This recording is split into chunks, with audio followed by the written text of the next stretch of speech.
Bonjour à toutes et à tous, j'espère que vous allez toujours aussi bien, que vous avez encore un peu la patate.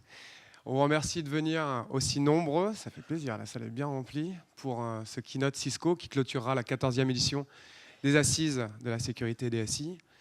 C'était des assises, j'espère pour vous, enrichissantes à tous les niveaux, sur le plan du contenu, du savoir, sur le plan des échanges, des rencontres, du business. Et puis sur le plan humain aussi. L'humain, il en est question aujourd'hui, puisque le speaker qui va venir avec vous partager aujourd'hui sa vision est une vieille connaissance des Assises, qui nous fait l'honneur de venir, dès que son agenda lui permet, depuis de nombreuses années. C'est le génial inventeur de Snort. Il est maintenant VP Chief Architecte Security Solution. On est bon ? On est bon. Et c'est surtout un vieil ami des Assises. Ladies and gentlemen, please welcome Martin Roesch.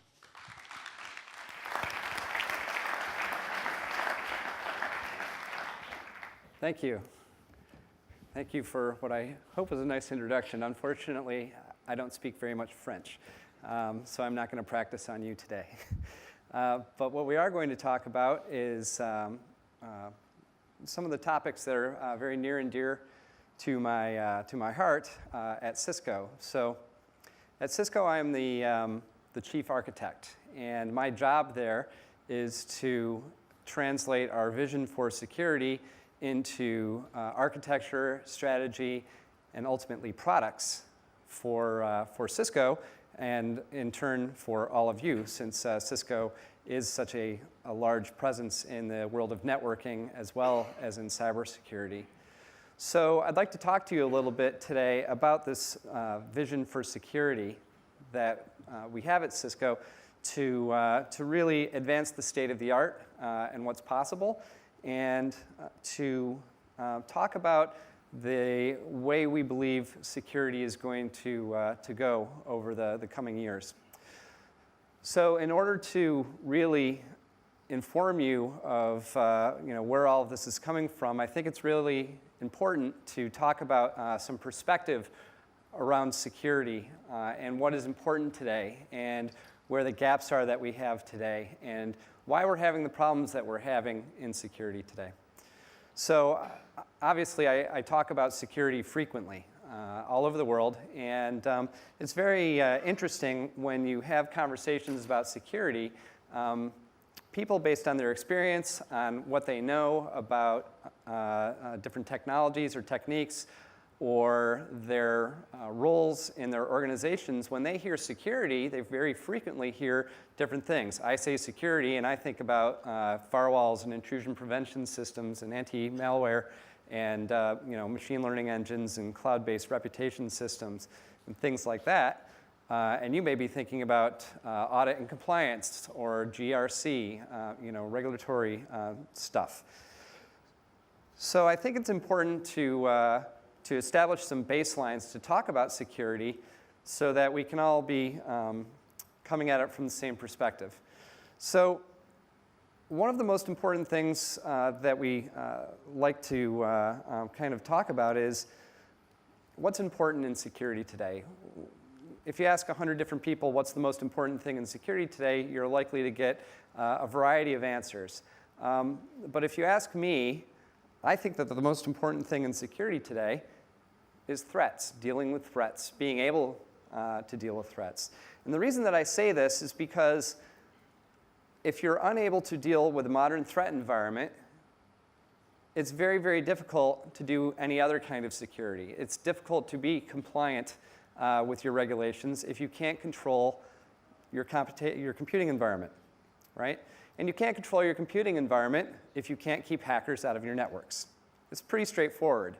If I can't keep the bad guys from breaking into my machines, controlling them at will, having them join botnet command and control networks, if I can't keep them from running whatever software they want to run on my devices, then I'm going to have a very difficult time doing security, right?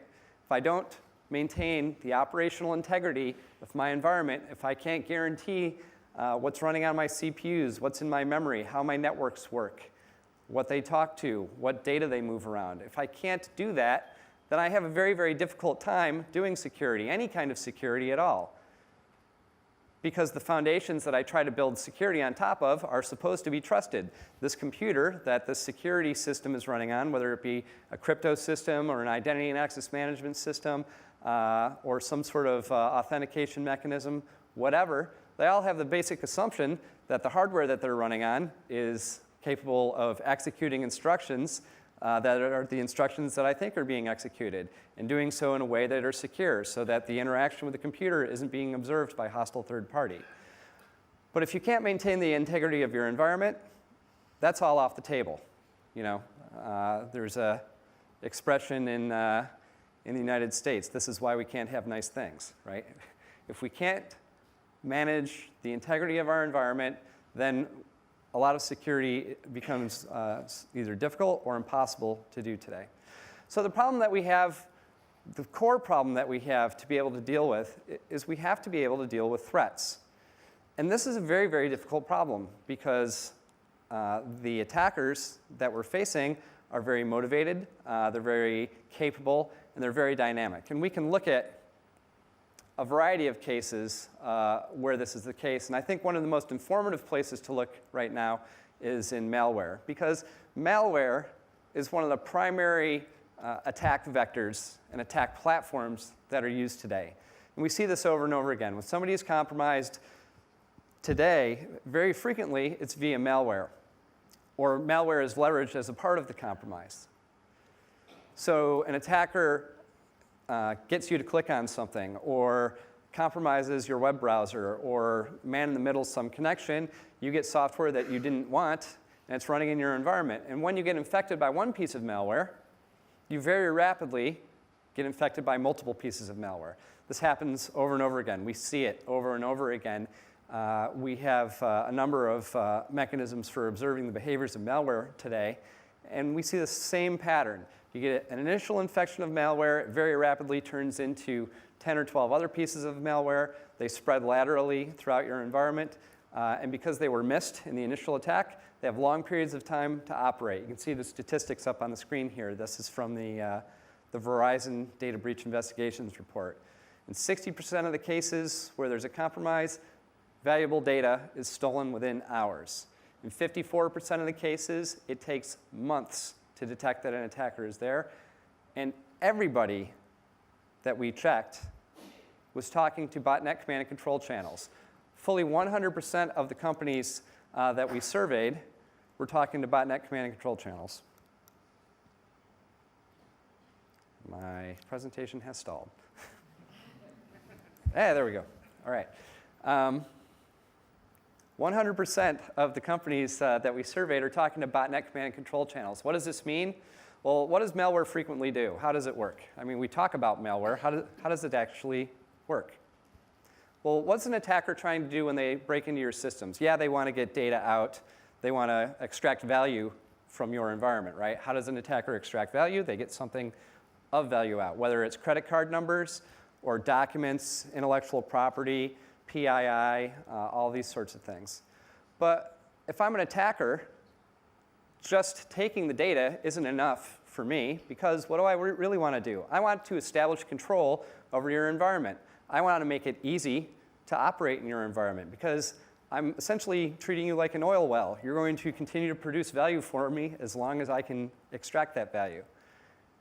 So what does that mean, practically speaking? Well, I'm going to leave tools behind so that I can maintain control of the environment, and then I'm going to become an authorized user, right? I don't want to use attack tools all the time to access your network.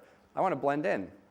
So I'll drop my toolkit in there, get my initial access, collect credentials, become an authorized user, because it's much easier to operate if I'm supposed to be there, and then I'll go about doing my thing. And if somebody discovers me and kicks me out, my tool chain is there so that I can get back in very easily.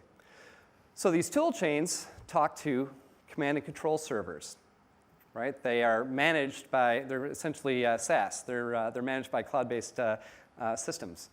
So what does this mean practically? This means that they talk to these command and control servers, and we know of many of them.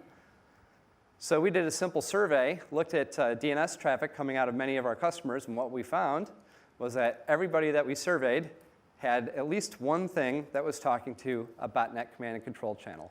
And we're just figuring this out by looking at DNS lookups. So that's not good, right?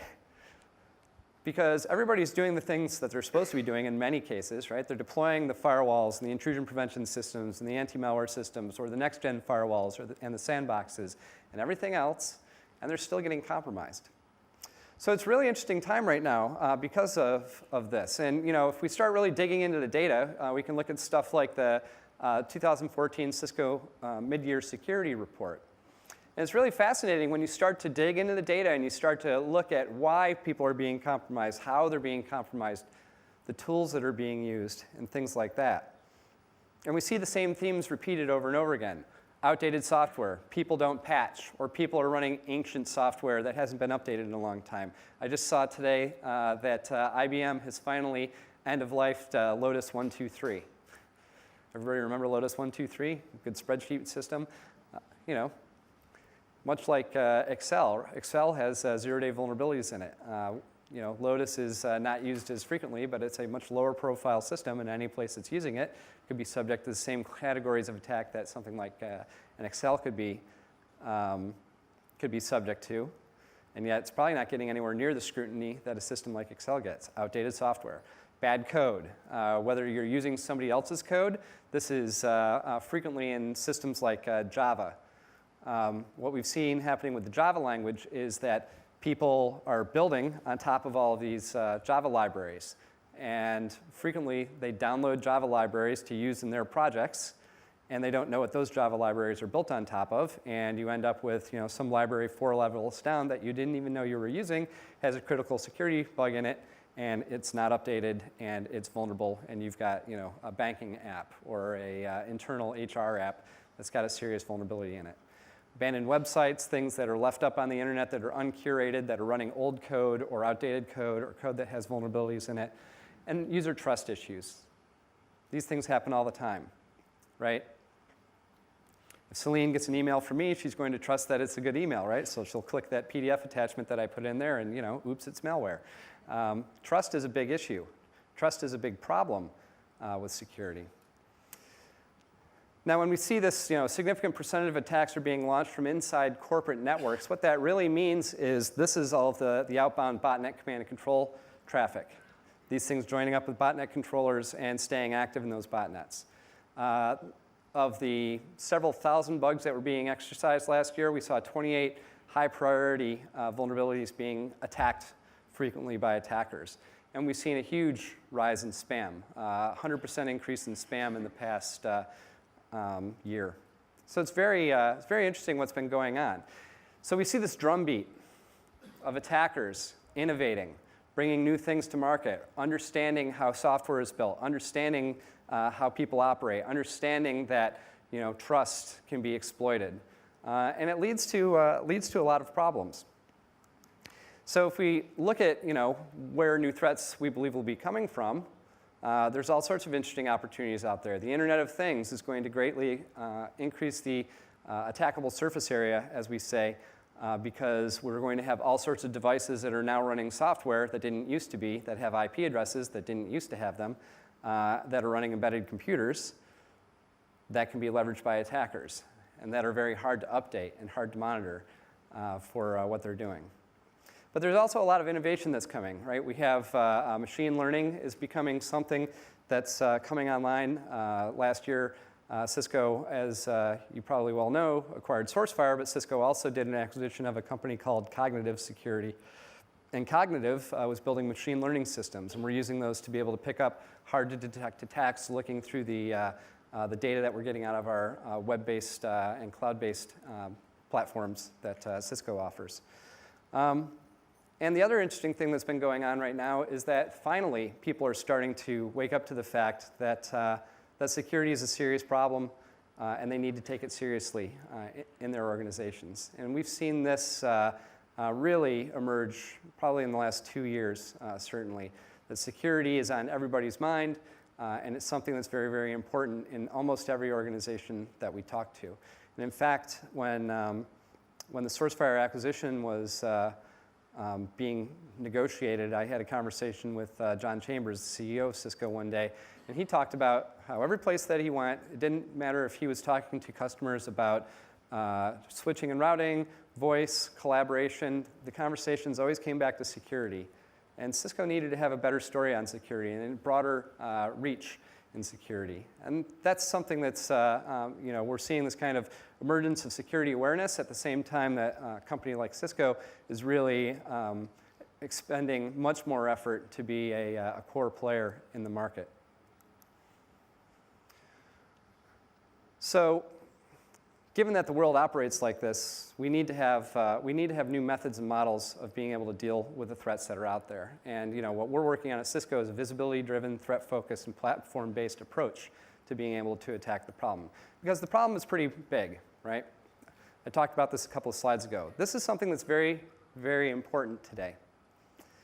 So when you get compromised, this is essentially how it works in many cases. You get your initial impact, your initial breach. It takes a few seconds typically. So to go from initial attack to having a foothold in an environment usually takes seconds to maybe minutes. The attacker uses their tools and they get in. They expand their presence and then they go to work.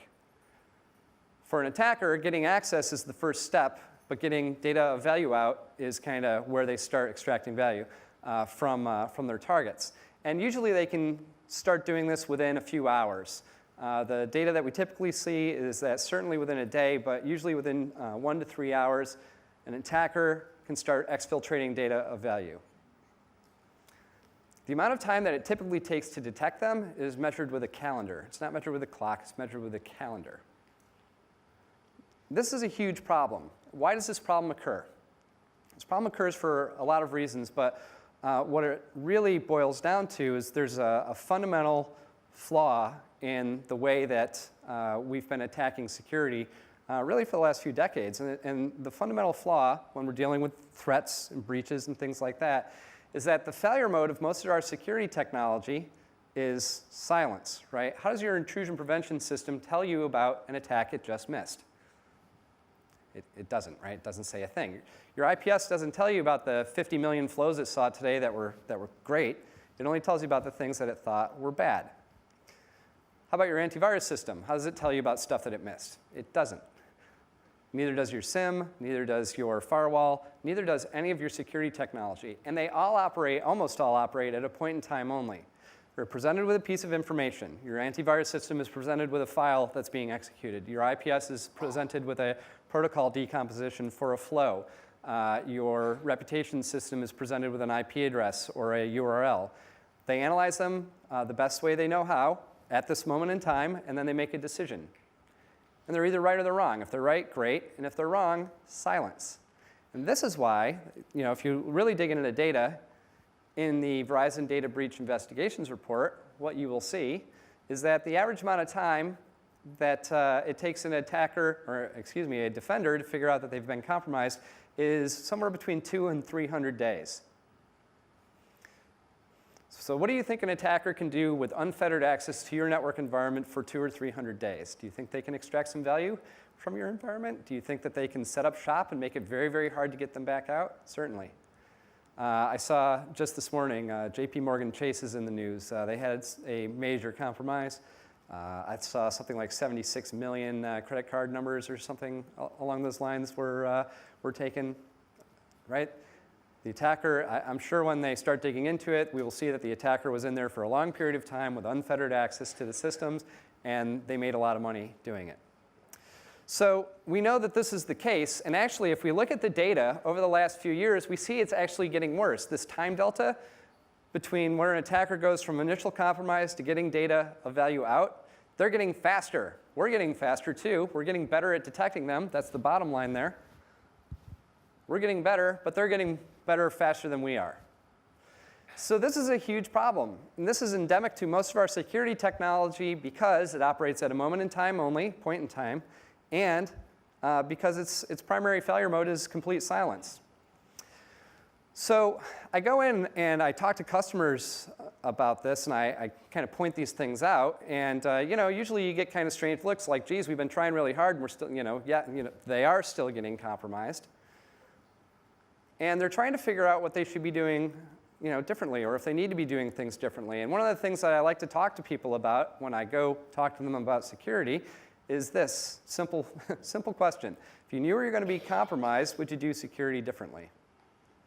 Would you spend as much time as you do right now on things like vulnerability management, patch management, crypto, firewalling, things like that, if you knew despite all of your best efforts you were still going to be compromised because somebody in your organization can't resist clicking on things that land in their inbox, or you've got people with unsafe browsing habits who go to places that they shouldn't on the internet, or you've got somebody who's a high-value target who's being bombarded by spear phishing constantly from external parties. This happens all the time. And a lot of times people don't account for it when they're thinking about their security architectures, and they don't really architect for it appropriately. Because what we find is that frequently people don't really understand what they've bought and what it does. When they go out and they buy security technologies, the vendors promise them the moon and the stars. If you just buy my next generation firewall, you will never be bothered by hackers again. I guarantee you there is a vendor that will say that somewhere here, not me. But this happens, right? If you buy my sandbox, you'll never be troubled by malware again. If you buy my intrusion prevention system, it'll be impossible to hack your web servers, things like that. This happens all the time. So you, as the users of these technologies, are under this constant assault, not just from the attackers, but also from the vendors who are trying to convince you that if you just buy my stuff, life's going to get radically better for you. But we need to really understand what we're buying and deploying and how we're configuring it and what it's useful for, so that we deploy rational architectures that are kind of well-founded, that have the opportunity to allow us to enable the defense of our own network environments. In order to do that, we have to understand what we've actually purchased. And I've found something very interesting over the last 10 years as I've been working in security. When I first got SourceFire going and I started hiring people after we started to gain some momentum, started hiring sales and marketing people and executives and operations teams and things like that, what I found was that different people had different ideas of what security was and did, and nobody kind of had a common reference for talking about security. So I came up with one, and I think it's very important because it lets us understand the scope of security technologies, what they do and what they don't do, and it allows us to have rational conversations about what we've bought, how it's deployed, what it can do, and what it cannot do. And knowing what your security technologies can't do is very, very important today. So here's the model. The model's very simple. Let's talk about IT security from the perspective of the guy whose job it is to secure the environment. So I'm the IT guy, and I'm supposed to protect this network. What do I worry about? How do I worry about it? Well, how do I think about it? Well, I basically worry about it in 3 different phases. I worry about it before an attacker shows up, I worry about it during an attack, and I worry about it after I've been compromised. And in each phase, I have different things that I want to do. I have different tasks that I need to accomplish, and I have different tools that I'll use to do those tasks. So before an attacker shows up, what do I need to do? Well, I need to figure out what I'm defending, right? I'm going to have a very hard time protecting my network if I don't know what I'm protecting. I need to deploy my access controls, enforce my policies, and have the mechanisms available to do that. I need to harden my assets, right? I need to make it hard to break into my network, and I need to broker access between users, applications, data, and systems. I need to manage those interactions. So I have a variety of technologies that I'll use to do these things. And this is just a subset of them. Firewalls, app control, VPN, patch and vulnerability management, identity and access management, NAC. I put crypto here as well. All of these things. You need all of these things. But you need to understand what they do and what they don't do. These technologies work really well for managing access in your environment. They work really well for hardening your assets and making them hard to compromise. That doesn't mean that you'll be immune to compromise, and it also doesn't mean that in the event of a compromise, the attacker won't be able to get access to systems because you have access controls put in place. Because what does an attacker do when they break in? They grab credentials, right? They become anybody they want to be in the environment. What does that enable them to do? How do most of these access control mechanisms work? How do you get access to a system using a VPN? Username and password. How do you get access to how do you log into a server? Username and password.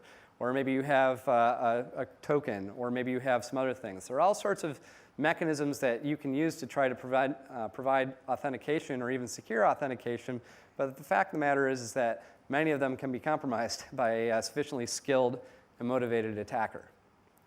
So these technologies work great right up to the time that you get compromised. At the point that you get compromised, from an attacker's standpoint, they really are reduced in effectiveness. These technologies are made to keep your well-behaved users in line, and they're made to make it hard to break into your environment. Should you suffer a compromise, many of these technologies are not particularly effective after that. How about during an attack? What do we do during an attack? Well, I want to detect the fact that I'm under attack, and if I'm in a place to do so, I'd like to block it. Pretty simple, right? So what do we do here? Or what tools do we use? IPS, antivirus, anti-malware, email security gateways, web security gateways, reputation systems, anomaly detection.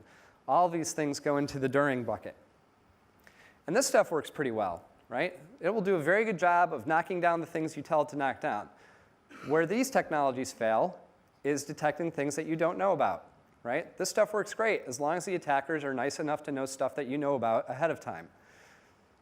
If the attackers are not very nice, they will use stuff that nobody's ever seen before.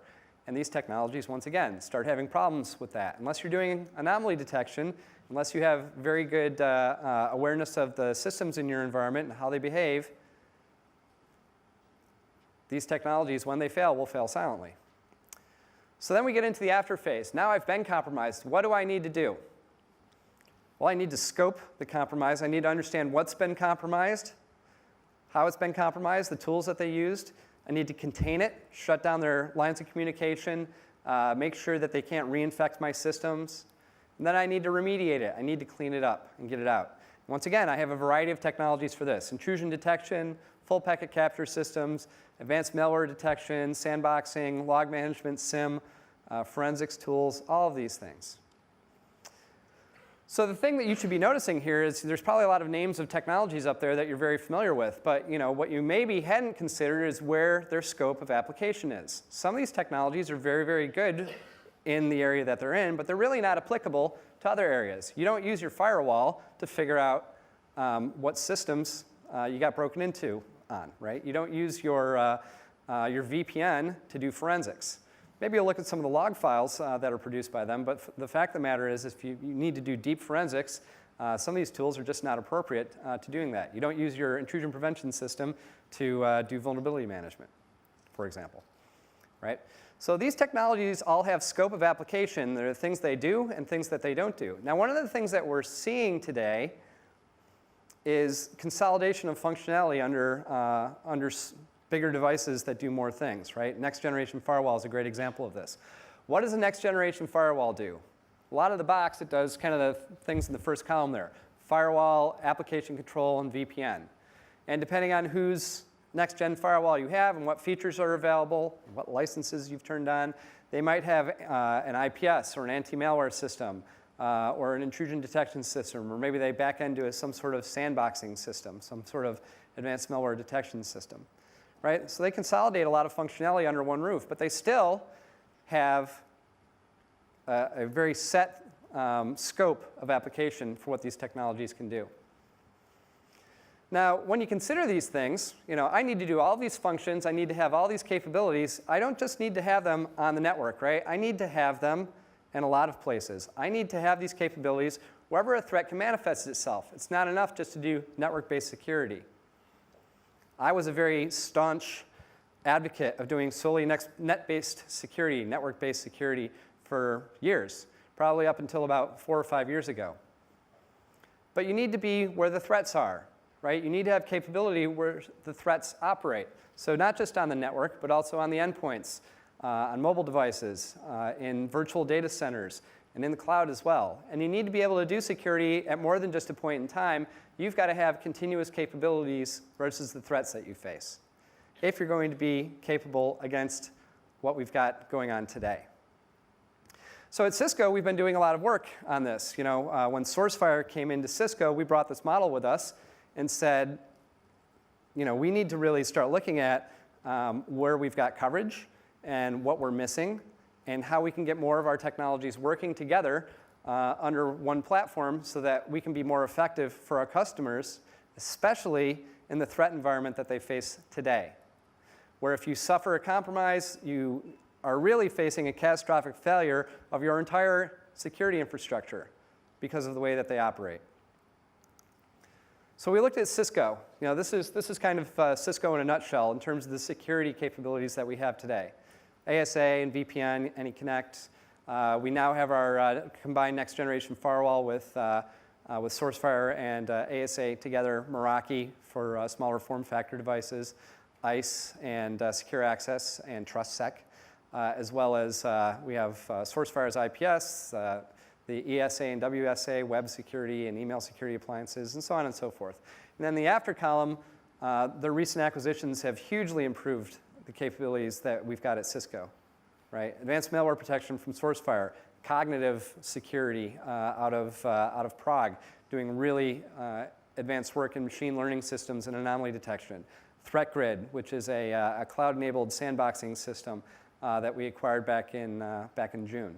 Really capable platforms, and we're working on tying them together and giving you radically improved capabilities versus the threat environments that you face today. And one of the things down at the bottom there, you see this visibility and context layer. This is something that's very, very important. And it's very important for a lot of reasons, but the reason that it's the most important is because visibility and context enables automation. One of the bigger problems that we have today, that you have today in your security technologies, is that they're poorly integrated and poorly automated.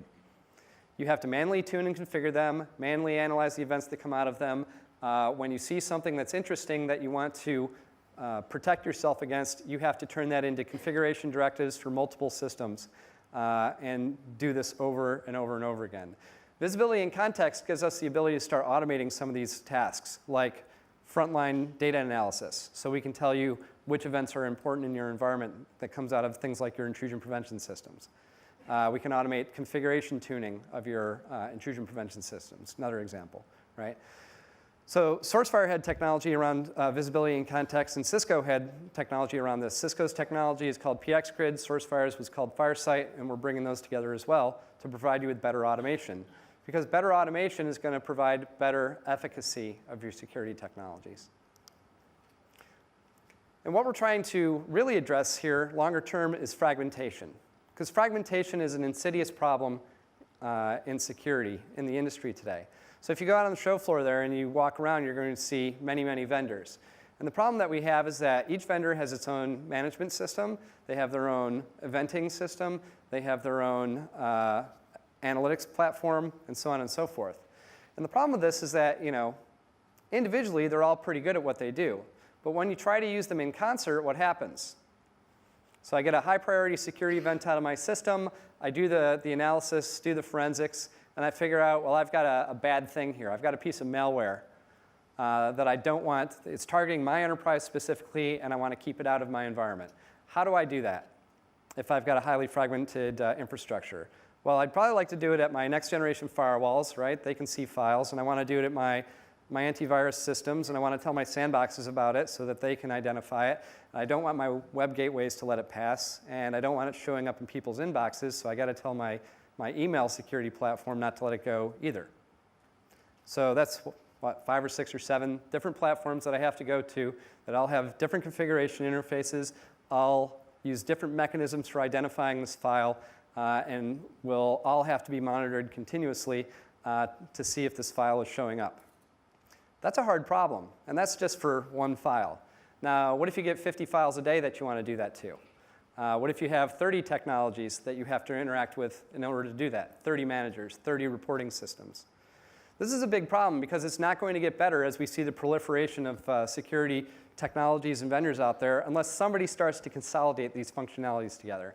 And this is something that I think is critical to do at Cisco. And this is something that we're very interested in doing at Cisco. So when I look at the security problem and how we can produce more value for our customers and more capability for our customers, making their lives easier while giving them better protection, it's about building an integrated whole. We talk about this notion of an integrated threat defense architecture at Cisco.